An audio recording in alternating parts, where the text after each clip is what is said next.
Assalamu alaikum dear students. Today we will be discussing the next lecture in the biodiversity, that is loss of biodiversity. तो मेरे बच्चों, every now and then we are losing species. There occurs loss of species. There occurs loss of species due to extinctions. Due to what? Extinctions. Every now and then, या लिख लीजिए बेटे point. Every now and then we are losing species due to extinctions. We are losing species due to extinctions. मेरे बच्चों, आए दिन species का extinction हो रहा है बेटे, और स्पीशीज के एक्सटिंक्शन की वजह से स्पीशीज खत्म हो रही है बेटे, और हम कह रहे हैं कि जो बायोडाइवर्सिटी है बेटे, we are losing biodiversity. So we are losing biodiversity. We are losing biodiversity or species simply, or species due to extinctions.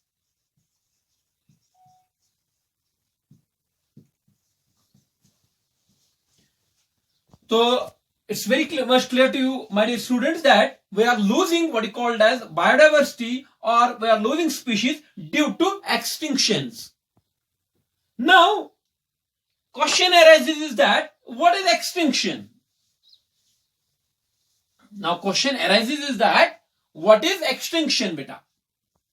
When we see, now the question arises is that what is extinction? अब सवाल ये खड़ा होता है कि extinction हम किसको बोलते हैं, या कब हम बोलते हैं कि एक स्पीशीज एक्सटिंक्ट हो गई बेटे. एक्सटिंक्शन का जहां तक ताल्लुक है बेटा, when there is no reasonable doubt, when we say that a species is extinct, when there is no reasonable doubt that the last member of the species has died, last member of the species has died, then we say that a species has got what is called as extinct. आगे मैं लिखाऊंगा बेटे आपको extinction का वगैरह, ये क्या किसको हम बोलते हैं बेटे एक्सटिंक्शन. तो पहले आप देखो बेटे, जब इसमें कोई शक ना हो कि स्पीशीज का एक भी मेंबर अब दुनिया में बाकी नहीं है, we say that this species has got extinct. When there is no reasonable doubt that the last member of the species has even died, then we say that a species has become what is called as extinct. Now, talking about extinctions, beta, extinctions have been classified, yeah, we can say extinctions are of different types. One of the type of extinction is what is called as natural or background extinctions. Natural or background extinctions. एक तो ये है. Number second is mass extinctions, and one more is anthropogenic extinctions. देखो बेटा, जब हम extinctions की बात कर रहे हैं तो एक्सटिंक्शंस को हम तीन टाइप्स में क्लासिफाई कर सकते हैं बेटा. नेचुरल और बैकग्राउंड एक्सटिंक्शंस बेटा, they are normal, they are part and parcel of the what is called as evolution, और they are the part and parcel of the what is called as universe. ये तो होती रहती है बेटा natural, क्योंकि देखो बेटा, स्पीसीएशन इज अ पार्ट. नई नई स्पीशीज बनती है और पुरानी एक्सटिंक्ट होती जाती है बेटा. Or we can say one species is modified, is transformed into another species, it evolves into some other species. या यानी कि नेचर में एक नॉर्मल प्रोसेस है बेटा extinction. Those extinctions which occur normally, they are called as natural or background extinctions. मगर यहां पर, हाँ बेटा, क्या समझा आपने, किनको बोलते बेटे नेचुरल और background extinction? The extinctions which occur in the background, which occur naturally बेटा, they are called as natural or background extinctions. एक चीज का आपने ख्याल रखना है, ये जो नेचुरल एक्सटिंक्शंस हैं, they occur at a slow rate. ये एक स्लो रेट पर होते बेटा. they occur at about slow rate. कौन से एक्सटिंक्शन? नेचुरल और बैकग्राउंड एक्सटिंक्शन. अब बात करेंगे बेटे मास एक्सटिंक्शंस की. they have occurred, mass extinctions have occurred over geological, what is called as history of the earth. Pre human जब से अर्थ बनी बेटा तब से mass extinctions 5 mass extinctions have already occurred. लेकिन ये जो मास एक्सटिंक्शंस होते बेटा, ये ऐसे इवेंट्स होते, ऐसे एपिसोड्स होते, ऐसे एक्सटिंक्शंस होते बेटा जिनमें we lose biodiversity at a mass level, at a mass scale. और दीज एक्सटिंक्शंस जो है बेटा they occur due to environmental catastrophe.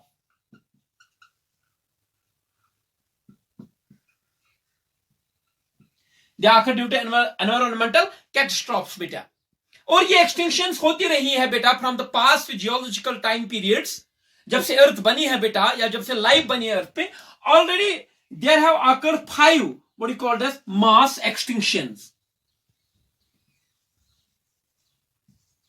Already 5 mass extinctions have occurred. और ये जो मास एक्सटिंक्शंस होते हैं बेटा, इनमें स्पीशीज वाइप आउट होती है at a larger number, in a larger scale.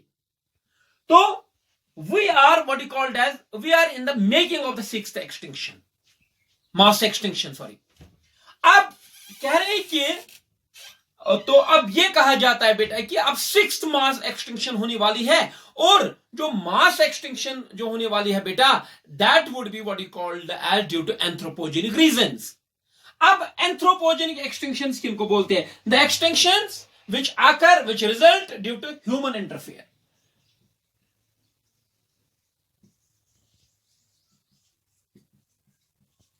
The extinctions which occur due to human interfere, जो ह्यूमन इंटरफेरेंस की वजह से एक्सटिंक्शन होती है बेटा, उनको हम एंथ्रोपोजेनिक और व्हाट यू कॉल्ड एज उनको हम बोलते हैं बेटा एंथ्रोपोजेनिक एक्सटिंक्शंस। अब कहा जा रहा है कि 6th मास एक्सटिंक्शन होने वाली है, and that would B of the nature of, that would B of anthropogenic nature. अब ये जो एंथ्रोपोजेनिक एक्सटिंक्शंस है बेटा, when we talk about anthropogenic what you call as extinctions, they are 100 to 1000 times more faster than the natural extinctions। यहां पर ये important point है, ये नोट करो, टेक्स्ट बुक में लिखा हुआ है बेटे। क्या है? जो एंथ्रोपोजेनिक एक्सटिंक्शंस है ये इनका रेट बड़ा ज्यादा है बेटे, they occur 100 to 1000 times more faster than the what you called as okay natural extinctions। तभी हम कह रहे कि जो 6th एक्सटिंक्शन होगी, मास एक्सटिंक्शन होगी बेटा, वो एंथ्रोपोजेनिक एक्सटिंक्शंस होंगी बेटे।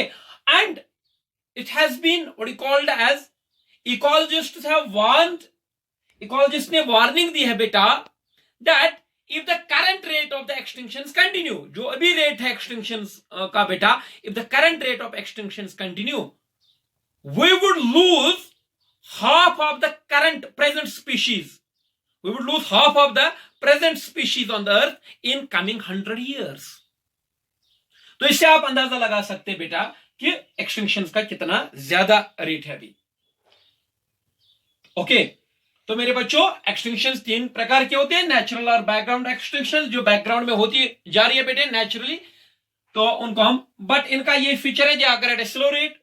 मास एक्सटिंक्शंस ऐसे एक्सटिंक्शंस है बेटा जिसमें स्पीशीज वाइप आउट होती है at the larger scale, eight a mass level. तो ये जो एक्सटिंक्शंस है 5 मास एक्सटिंक्शंस ऑलरेडी हो चुकी है बेटा during the course of evolution of life on the earth. तो उसमें जो अब ये जो एक्सटिंक्शंस होते हैं ये एनवायरमेंटल कैटास्ट्रॉफ्स की वजह से होती है बेटे, और एक और टाइप है एंथ्रोपोजेनिक एक्सटिंक्शंस जो ह्यूमन इंटरफेरेंस की वजह से होती है बेटे, और इनका रेट जो है वो 100 to 1000 times more faster than the what you called natural और बैकग्राउंड एक्सटिंक्शंस। समझ रहे आप मेरे बच्चों? तो इकोलॉजिस्ट्स हैव वार्न किया इकोलॉजिस्ट्स ने क्या, that if the current rate of extinction will continue, we would lose half of the species on the earth in the coming what is called as 100 years। तो ये याद रखना।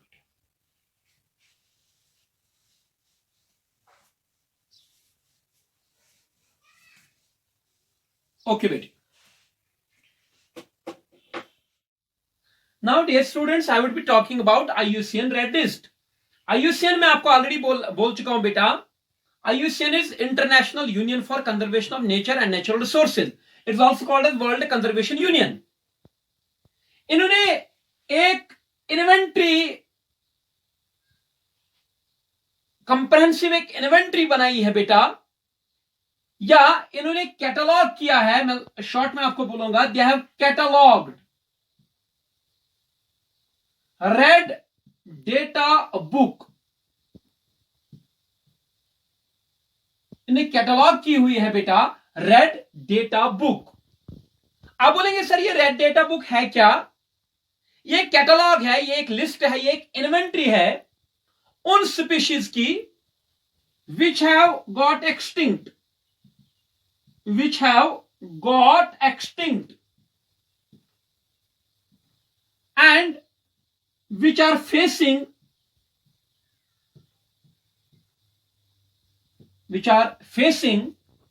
different degrees of threat.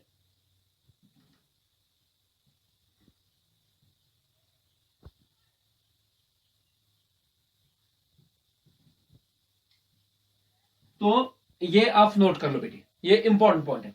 IUCN जो है ये तो आपको पता है, वर्ल्ड कंजर्वेशन यूनियन, इन्होंने कैटलॉग किया है, इन्होंने एक लिस्ट बनाया है बेटा, इन्होंने एक इन्वेंट्री बनाई है जिसमें जिस इन्वेंट्री को हम बोलते हैं रेड डेटा बुक, RDB।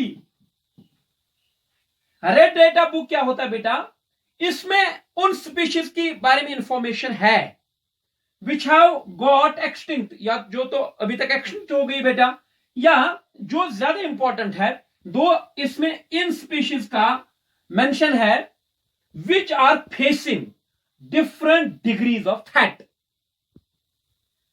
इसमें उन स्पीशीज का इंफॉर्मेशन है, it contains information about all दो species which are facing various degrees of what is called as threat। ये बाकायदा एक रिपोर्ट पब्लिश करते बेटा, जिसको हम IUCN what is called as report बोलते हैं बेटा। रेड डेटा बुक में ये अपडेट होती जा रही है बेटा, और उसमें हर एक थ्रेटेड स्पीशीज का मेंशन आ जाता है बेटा।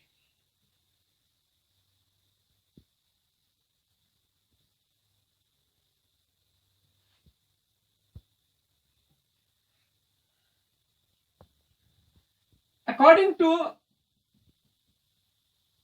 IUCN रेड लिस्ट 2004, लिख लो बेटे, according to IUCN red list 2004 report ने एक रिपोर्ट दिया था, IUCN रेड लिस्ट का जो आया था अपडेट 2004 में। According to this report, according to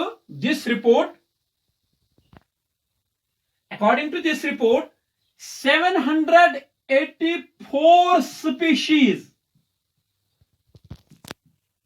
have got extinct over last 500 years। जो IUCN रेड लिस्ट है ना,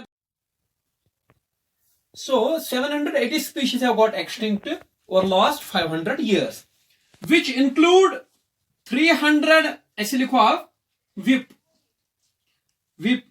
which include 338 species of vertebrates, 359 species of invertebrates and 87 species of plants। तो ये आप WIP ऐसे आप याद रखो बेटी। जो IUCN बोलता है कि लास्ट 500 years में there has occurred extinction of what is called as 784 species. इनमें इंक्लूडेड है बेटा vertebrates 338 species, invertebrates 359 species and plants we have 87 species.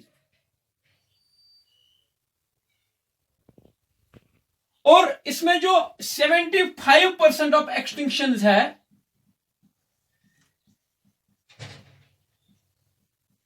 those are due to what is called as human activities। इनमें से इन 784 जो species में जो 75% species की जो एक्सटिंक्शन है that is due to what is called as human activities.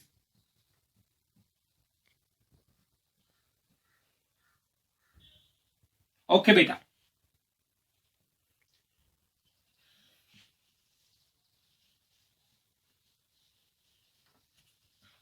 some recent extinction की बात करेंगे हम बेटा। आप लोगों ने सुना होगा डूडू बर्ड, ये एक रिसेंट एक्सटिंक्शन है। Dodo bird, it has become extinct from Mauritius. इसी तरीके से Steller's sea cow, Steller's sea cow mammal है बेटे, कॉर्डेट है ये। It has become extinct from what is called as Russia. Passenger pigeon from America. Thylacine is a Tasmanian wolf from Australia. So these are some recent extinctions.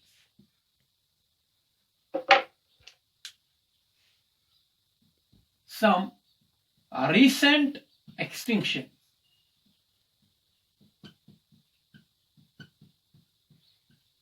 कुछ recent extinctions है ये बेटे।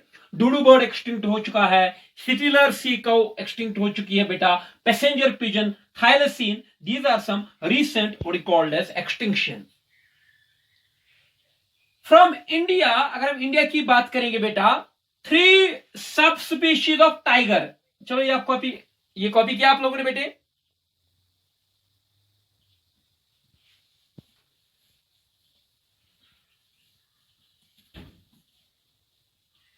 From India, 3 subspecies of tiger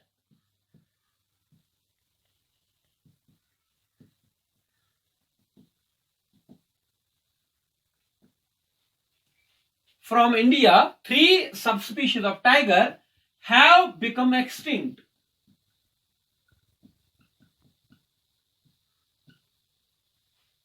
India से 3 सबस्पीशीज tiger की extinct हो चुकी है बेटा। जिसमें हमारे पास एक होता है, इसका नाम है बाली, और दूसरा इसका नाम है जवान, एंड थर्ड इज कैस्पियन। तो ये टाइगर की सबस्पीशीज है इंडिया में जो रिसेंटली एक्सटिंक्ट हो चुकी है।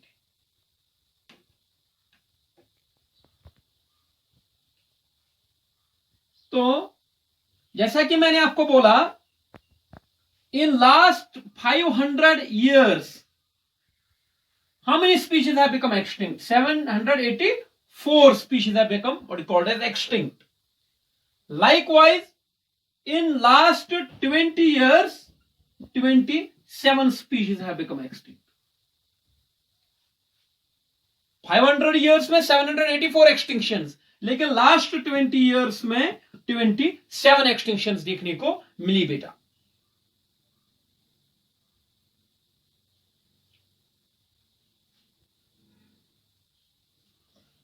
ओके, इसी तरीके से एक्सटिंक्शंस को लेकर एक और point, due to human colonization, due to human colonization, human colony बन गई बेटा in tropical Pacific islands, in tropical Pacific islands, due to human colonization in tropical Pacific island. Okay बेटा, 2000 bird species have become extinct. 2000 bird species have become extinct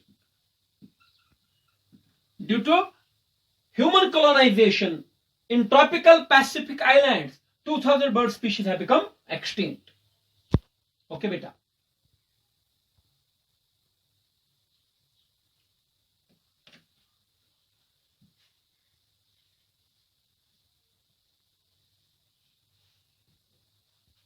currently 15,500 species are facing risk of extinction. अभी 15,500 species जो है बेटा, they are facing currently risk of extinction, इनका extinct होने का खतरा है बेटा। कितना एक्सटिंक्शन रेट बढ़ चुका है बेटे, इसका एक मैं आपको उदाहरण दूंगा बेटे। Currently 32% of all the amphibians are facing risk of extinction. अभी जो एम्फीबियंस हमारे पास है, जितने भी एम्फीबियंस हमारे पास है बेटा, उनमें 32% जो है they are facing risk of extinction. Likewise 31% gymnosperms. Gymnosperms is a group of plants बेटा, seed bearing plants. 31% gymnosperms are currently facing threat of extinction.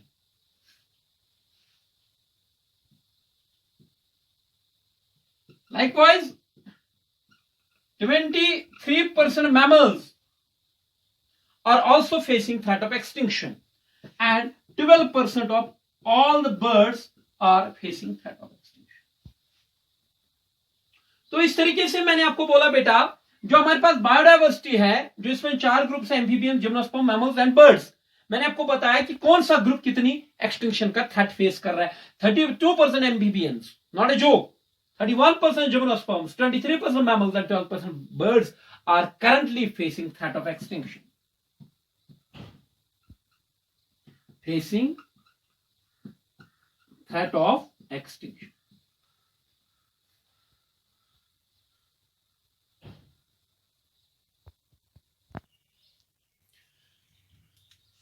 Based on the degree of the threat, based on the degree of threat the species are facing, based on the degree of the threat for extinction the species are facing, IUCN has recognized 8 categories in the what is called as IUCN Red List or Red Data Book. तो ये जो मेरे बच्चों world conservation union है, इन्होंने बेटा they have recognised 8 categories. IUCN red list जो है बेटा, या IUCN जो है बेटा, इन्होंने 8 कैटेगरीज डिस्टिंग्विश की है on the basis of the degree of the threat that the species are facing for extinction. इनमें एक IUCN रेड कैटेगरी है जिनको हम रेड कैटेगरीज बोलते हैं।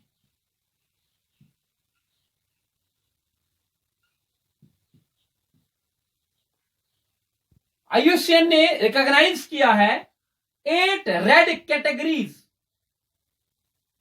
डिपेंडिंग अपॉन या based upon the degree of the threat और the rate of the threat different what is called as species are facing. Okay, इसमें एक रेड कैटेगरी है सबसे टॉप पर जो है बेटा, वो है एक्सटिंक्ट।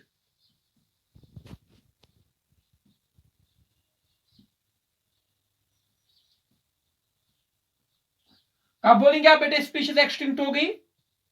एक्सटिंक्ट एक रेड कैटेगरी है, और कब हम बोलते हैं एक स्पीशीज एक्सटिंक्ट हो चुकी है बेटा, when there is no reasonable doubt a species is said to be extinct. A species is said to be extinct when there is no reasonable doubt that its last member has died.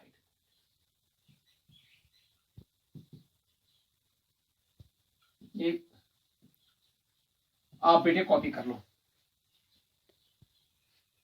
When a species is said to be extinct when there is no reasonable doubt that it is last member or the last member of species has died. इसके examples मैंने आपको अभी note कोट करवाई बेटे, dodo bird, thylacine, Steller's sea cow, all that वो extinct category में आते बेटे।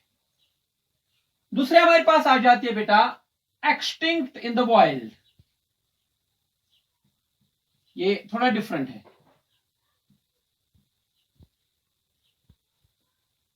When we say a species is extinct in the wild, a taxon is said to be, ये लिख लेना, a taxon is said to be extinct in the wild. a taxon is said to be extinct in the wild when exhaustive surveys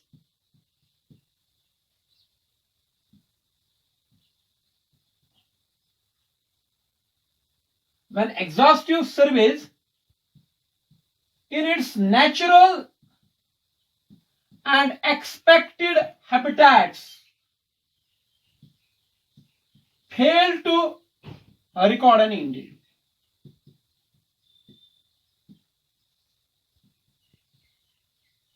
तो याद रखो बेटे, extinct in the wild. कब? When we say a species is extinct in the wild, when exhaustive surveys, जब हम exhaustive survey करेंगे, a taxon is said to be extinct in the wild when exhaustive surveys in its natural habitat, जो species का natural habitat हुआ करता था, or expected habitats have failed to record an individual, but some of its individuals are conserved, what is called as in other areas, but some of its individuals are conserved in other areas. वह पूरी तरीके से बेटे ध्यान रखो। देखो, extinct और एक्सटिंक्टिव in the wild में फर्क क्या है? इसका कोई भी मेंबर दुनिया में फिर मौजूद नहीं रहता है। इसके कुछ मेंबर्स को कंजर्व किया हुआ होता है या प्रेजेंट वो होते किसी और एरिया में बेटे, जो आगे आप देखेंगे। तो this is difference between extinct in the wild and extinct. Extinct का कोई मेंबर फिर नहीं मिलता है, इसके कुछ मेंबर्स कुछ what called particular specific areas में कंजर्व होते हैं। तो ये हो गई दो रेड कैटेगरीज की बात बेटे, कौन कौन? Extinct and extinct in the wild. Third is critically endangered.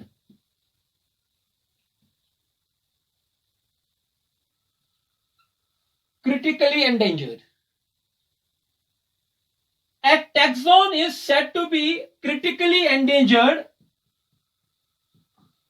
A taxon is said to be critically endangered. मैं सिर्फ C लिखूंगा। A taxon is said to be critically endangered when it is facing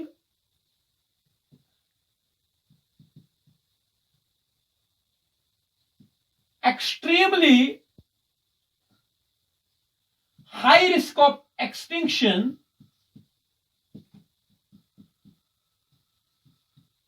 in its immediate future.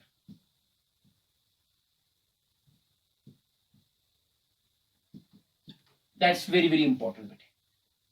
कब कहेंगे आप एक taxon critically endangered है? A taxon is said to be critically endangered, see, when it is facing extremely high risk of extinction in its immediate future. देखो बेटा, जब एक population का, एक स्पीशीज का पॉपुलेशन साइज इतना कम हुआ होगा, इसका ज्योग्राफिकल डिस्ट्रीब्यूशन इतना कम हुआ होगा बेटा, इसका रेंज जो होगा वो इतना कम हुआ होगा, पॉपुलेशन साइज इतना कम हुआ होगा कि अगर इसको अब कंजर्व ना किया जाए, कोई कंजर्वेशन स्ट्रेटेजी इन प्लेस ना लाई जाए बेटे, ये in its immediate future it's pressing high, extremely high risk of extinction it's immediate future, ये इमीडिएट फ्यूचर में बेटे एक्सटिंक्ट हो जाएगा बेटा। ऐसे कैटेगरी को हम बोलते हैं critically endangered.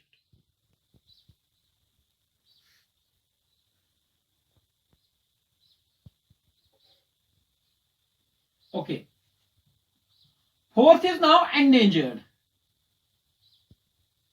A taxon is said to be endangered when it is facing high risk of extinction in its mid-term future. High risk of extinction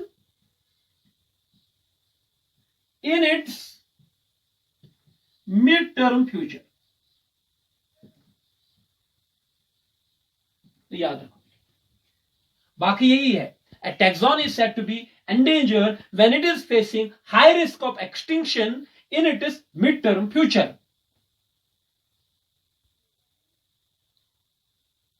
ठीक है बेटा। इसी तरीके से एक और है vulnerable.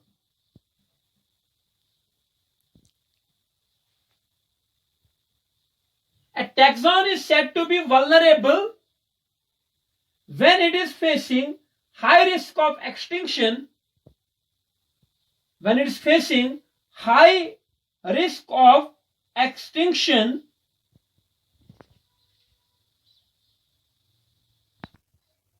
एक चीज बेटा यहां पर करेक्ट कर लो, सॉरी फॉर इनकन्वीनियंस.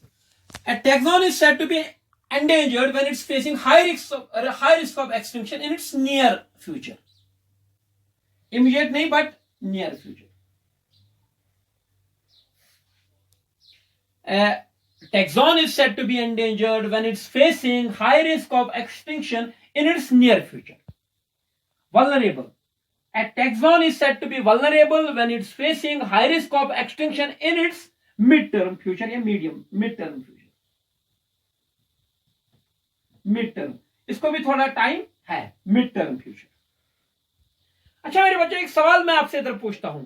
अगर ये जो तीन है, इनमें अपने कंजर्वेशन स्ट्रेटेजी बनानी है, इनको एक स्पीशीज है क्रिटिकली एंडेंजर्ड, दूसरे एंडेंजर्ड, तीसरे वल्नरेबल, आप प्रायोरिटाइज किसको करेंगे? एब्सोल्युटली राइट, क्रिटिकली एंडेंजर्ड को, क्योंकि इसको जो खतरा है वो है इमीडिएट फ्यूचर में, इसको जो खतरा है इसको नियर फ्यूचर में, इसको मिड टर्म फ्यूचर में एक्सटिंक्शन का खतरा है. That's good. अब ये जो तीन कैटेगरीज है, दीज आर कॉल्ड, जो इनमें स्पीशीज आती है, इन तीन कैटेगरीज में they are called as threatened species. Threatened species, that's very very important.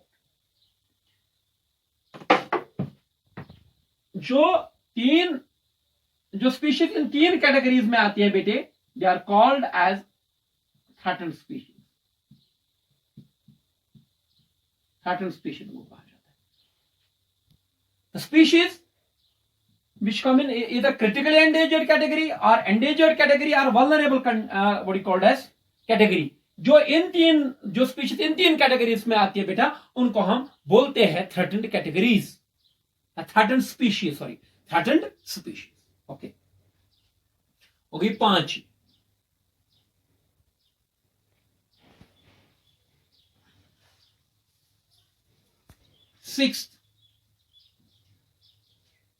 Sixth is lower risk.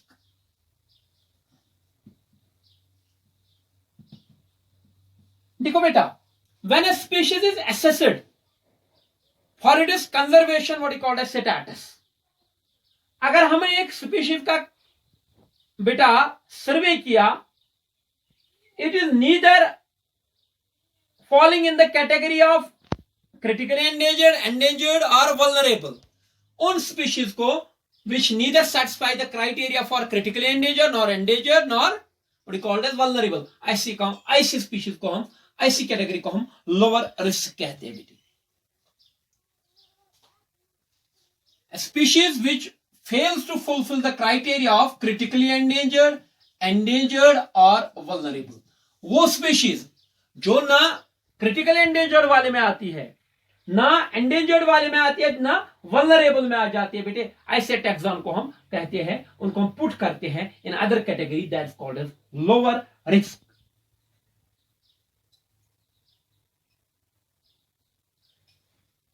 ये कोई भी इनमें क्राइटेरिया, इसमें वो स्पीशीज रखी जाती है बेटा जो कोई भी क्राइटेरिया सेटिस्फाई नहीं करते इन तीनों में से, ना क्रिटिकल एंडेंजर्ड, ना एंडेंजर्ड, ना वल्नरेबल. एक और कैटेगरी है बेटा डेटा डेफिशिएंट. जब बेटे किसी टैक्सॉन का असेसमेंट स्टार्ट हो गया, लेकिन अभी हमारे पास डेटा जो है वो सफिशिएंट नहीं है, so that we can what is called as we can put that into a particular category among what is called as these 6, तो उनको हम बोलते हैं बेटा डेटा डेफिशिएंट. देखो बेटा, कुछ स्पीशीज का असेसमेंट हो रहा है बेटे, इनका इकोलॉजिकल स्टेटस क्या है, इनका कंजर्वेशन स्टेटस क्या है, इनका पॉपुलेशन साइज क्या है, लेकिन अभी पूरा डेटा इनके बारे में कलेक्ट नहीं हुआ है. ऐसी स्पीशीज को डाटा डेफिशिएंट माना जाता है बेटे, इस कैटेगरी में डाला जाता है. where data is not sufficient, where data is not sufficient to assign any what is called as category.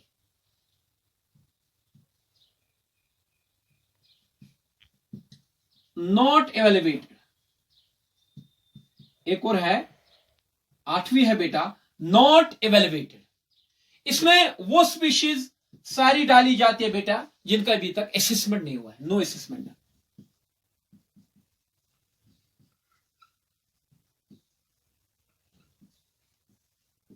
No assessment done so far. Not evaluated category में वो स्पीशीज आएंगी जिनका अभी इस लिहाज से कोई असेसमेंट नहीं हुआ है बेटे। तो these are 8 red categories. These are the 8 categories which have been recognized by IUCN. Okay, बेटा। Now कुछ examples.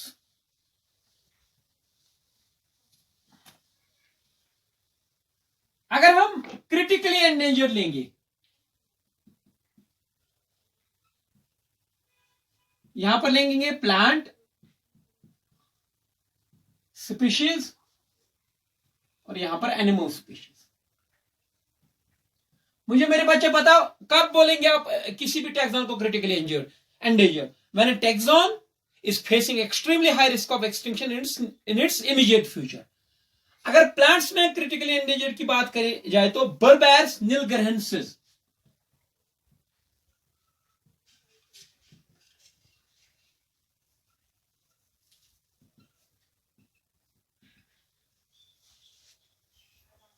राइटिंग में नॉट भी क्लियर टू यू बेटे, मैं दोबारा से बता दूंगा। एक प्लांट है, प्लांट स्पीशीज है बर्बेरस, BERBERIS बर्बेरस, NIL नील, GHIRIENSIS निलगरहेंसिस, बर्बेरस निलगरहेंसिस। एनिमल्स में पिग्मी हॉग, इसका साइंटिफिक नेम है जिसका साइंटिफिक नेम है सस। देखो बेटे ये कोई इतना बड़ा है नहीं मसला, अब हम एग्जाम्पलीफाई कर रहे हैं कि क्रिटिकली एंडेंजर्ड में प्लांट्स में कौन सी आती है। एक स्पीशीज है निलगरहेंसिस में पाई जाती है बर्बेरस निलगरहेंसिस, तो ये क्रिटिकली एंडेंजर्ड है। अगर एनिमल स्पीशीज में देखा जाए तो पिग्मी हॉग, सस जिसका साइंटिफिक नेम है SUS सस, तो ये है। अब एंडेंजर्ड की बात की जाए, एंडेंजर्ड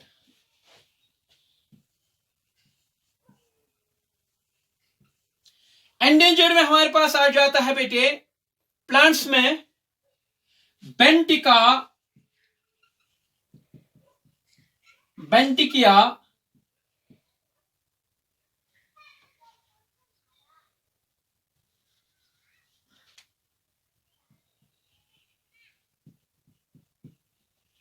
बेंटिकिया निकोबारियाना। अब मैं ऐसे लिखा बेटे ऐसे, this not the right method to write scientific names because lack of space की वजह से मुझे ऐसे लिखना पड़ा। एक ही प्लांट है बेंटिकिया निकोबारियाना, BENTICKIA बेंटिकिया, NICOBARIANA। यहां रेड पैंडा,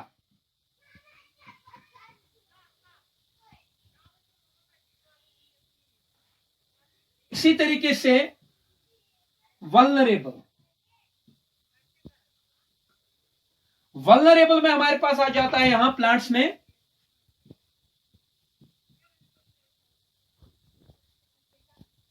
क्यूप्रिसस कैश्मीरियाना, प्लांट्स में हमारे पास आ जाता है वल्नरेबल। ये कश्मीर में भी पाया जाता है plant cupressus cashmeriana, it's a conifer gymnosperm है बेटे, और एनिमल कैटेगरी में इसमें आ जाता है ब्लैक बग।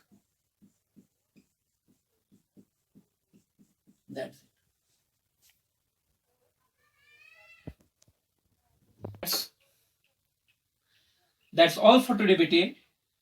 ये थ्योरेटिकल लेक्चर है, आपने इसमें डेटा याद रखना है बेटे। अगर याद कर लो बेटे, घर में बैठे हो अभी, कंजर्व योर टाइम, तो कर लो बेटे ये lecture prepare, in the rest will discuss in next lecture. Thank you.